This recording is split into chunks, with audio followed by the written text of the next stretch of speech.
Morning students, welcome to class 5। आज मैं आपको आपकी पाठ्य पुस्तक सुमेधा का पाठ 1 बंधन तुम स्वीकारो मां पढ़ाने जा रही हूँ। कृपया इसे ध्यान से सुने। इस कविता के कवि सुरेश पंत जी हैं। यह कविता देश प्रेम पर आधारित है। तो आइए पढ़ते हैं इस कविता का फर्स्ट पैराग्राफ। सबसे पहले प्रतिध्वनि पढ़ते हैं। देश के लिए प्यार है तो जताया करो, किसी का इंतजार मत करो। गर्व से बोलो जय हिंद, अभिमान से कहो भारतीय हैं हम। तो ये देश प्रेम पर आधारित कविता आप पढ़ने जा रहे हैं। इसकी प्रतिध्वनि को सुनकर ही आपके मन में देश के प्रति प्रेम का भाव जागृत हो रहा होगा। तो आइए पढ़ते हैं इसका पहला पैराग्राफ। जय जय जय जय भारत जननी, बंधन तुम स्वीकारो मां। उच्च हिमालय शुभ्र मुकुट है, गंगा यमुना हार नवल। गोदा कृष्णा कावेरी भी प्यार लुटाते हैं अविरल। चरण पकड़ सागर गुण गाता, गायन है स्वीकारो मां। जय जय जय जय भारत जननी, बंधन यह स्वीकारो मां।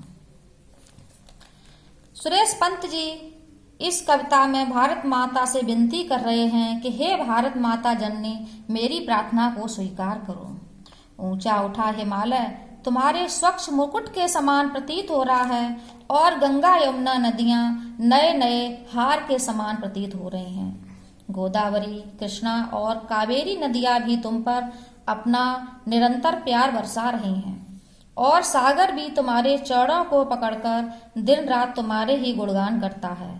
उसके गायन को स्वीकार करो मां, हे माता भारत जननी, मेरा भी बंधन स्वीकार करो। Next paragraph. हरे खेत खलिहान घने वन, दिशा दिशा में दीप जले। निस्दिन कर्म निरत जन जीवन, कर्मों से ही भाग्य फले।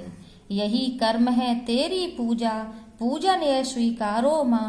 जय जय जय जय भारत जननी, बंधन तुम स्वीकारो मां। कवि कहते हैं कि हरे भरे खेत खलिहान, घने बसे हुए वन, सभी दिशाओं में तुम्हारे ही दीप जला रहे हैं। मनुष्य रात दिन जिस प्रकार के कार्य करता है, उन्हीं कर्मों से उसके भाग्य का निर्माण होता है। उसके द्वारा किए गए यही कर्म ही तुम्हारी पूजा है। इस पूजा को स्वीकार करो मां, हे माता भारत जननी, मेरा भी बंधन स्वीकार करो। Next paragraph. तुच्छ स्वार्थ से ऊपर उठकर नितनव मंगल कार्य करें। मिलजुल कर हम रहें प्रेम से, भेदभाव सब दूर करें।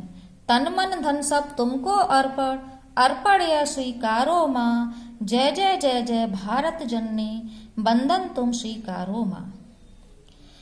पंत जी कहते हैं कि मनुष्य को घटिया स्वार्थ को छोड़कर नित्य नए नए मंगल कार्य करने चाहिए। हमें सभी भेदभाव को त्याग कर सभी के साथ प्रेम भाव से मिलजुल कर रहना चाहिए। हमारा तन मन धन सब कुछ तुम्ही पर न्यौछावर है। इस अर्पण को स्वीकार करो मां, हे माता भारत जननी, मेरी भी प्रार्थना को स्वीकार करो।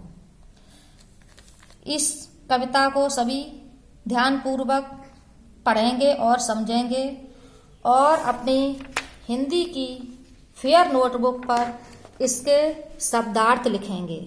शब्दार्थ लिखने के बाद इस कविता से रिलेटेड इस पिक्चर को बनाएंगे। ये आपका प्रोजेक्ट वर्क होगा।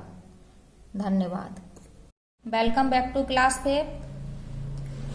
उम्मीद है कि सभी ने पाठ 1 के शब्दार्थ और चित्र का कार्य पूरा कर लिया होगा। अब मैं आपको इस पाठ के प्रश्नोत्तर लिखाऊंगी, तो तैयार हो जाइए अपनी कॉपी और पेन लेकर। साथ में अपने पेरेंट्स को भी बिठाइए ताकि वो लिखने में आपकी सहायता कर सकें। तो लिखिए पहला प्रश्न।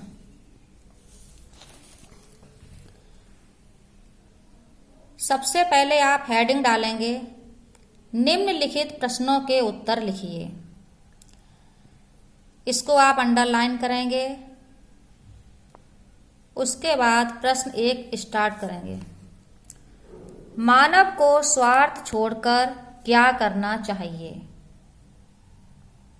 मानव को स्वार्थ छोड़कर क्या करना चाहिए? तो इसका आंसर लिखेंगे आप इस तरीके से,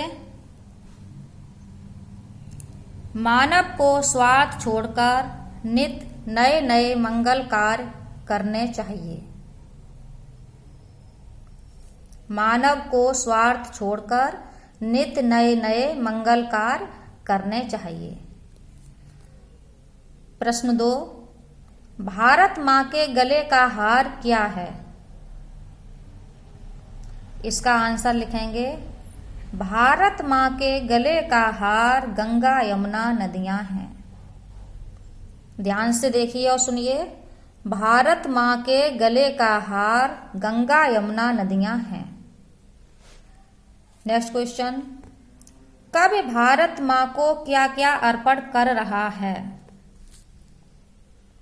इसका आंसर लिखेंगे, कवि भारत माँ को तन मन धन अर्पण कर रहा है। कवि भारत माँ को तन मन धन अर्पण कर रहा है। नेक्स्ट क्वेश्चन, भारत माँ का मुकुट किसे कहा गया है? इसका आंसर लिखिए, भारत माँ का मुकुट हिमालय को कहा गया है। भारत माँ का मुकुट हिमालय को कहा गया है। ये सभी प्रश्न लिखने के बाद हेडिंग डालेंगे जीवन मूल्य, जो आपकी बुक में दिया गया है। जीवन मूल्य हेडिंग डालकर पूरा जीवन मूल्य लिखेंगे। प्रत्येक भारतीय को अपने देश के नैसर्गिक सौंदर्य पर गर्व होना चाहिए। उन्हें देश की प्रगति के लिए समर्पित भाव से कार्य करना चाहिए। ये क्वेश्चन सभी अपनी फेयर नोटबुक पर लिखेंगे। उसके बाद आपकी एक्सरसाइज में सेकंड क्वेश्चन जो दिया गया है, सही शब्द से कविता की पंक्तियां पूरी कीजिए। ये सभी पंक्तियां आप अपनी बुक में दी गई कविता से पूरी करेंगे। ये आपका होमवर्क है। नेक्स्ट क्वेश्चन, सही उत्तर पर सही का निशान लगाइए। भाग्य किससे फलता है? 3 ऑप्शन यहाँ पर दिए गए हैं। आपने कविता पढ़ी है और समझी है, सभी को इसका आंसर पता होगा। पूजन से, अर्पण से, कर्म से। तो इसका आंसर क्या होगा? कर्म से। नेक्स्ट क्वेश्चन, उच्च हिमालय क्या है? माणिक, शुभ्र मुकुट, स्वर्ण मुकुट। इसका आंसर भी आपको पता होगा, तो इसका आंसर है शुभ्र मुकुट। हमें मिलजुल कर कैसे रहना चाहिए? भेदभाव से, प्रेम भाव से, डर से। तो इसका आंसर क्या होगा? प्रेम भाव से। चरण पकड़ गुड़ कौन गाता है? सागर, हिमालय या गंगा यमुना। तो इसका आंसर क्या होगा? सागर।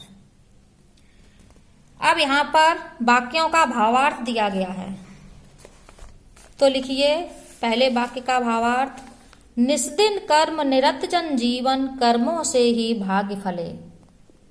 इसका भावार्थ है, मनुष्य अपने दैनिक जीवन में दिन रात जिस प्रकार के कार्य करता है, उन्हीं कर्मों से उसके भाग्य का निर्माण होता है। मैंने यहाँ पर फिल भी किया है पेंसिल से, सभी को दिखाई दे रहा होगा। नेक्स्ट, तुच्छ स्वार्थ से ऊपर उठकर नितनव मंगल कार्य करें। इसका भावार्थ होगा, मनुष्य को घटिया स्वार्थ छोड़कर रोजाना नए नए मंगल कार्य करने चाहिए। ये आपका भावार्थ पूरा हुआ। नेक्स्ट क्वेश्चन है आपका भाषा बोध में मैचिंग का। ये मैचिंग आप खुद करेंगे। नेक्स्ट क्वेश्चन पर आ जाइए।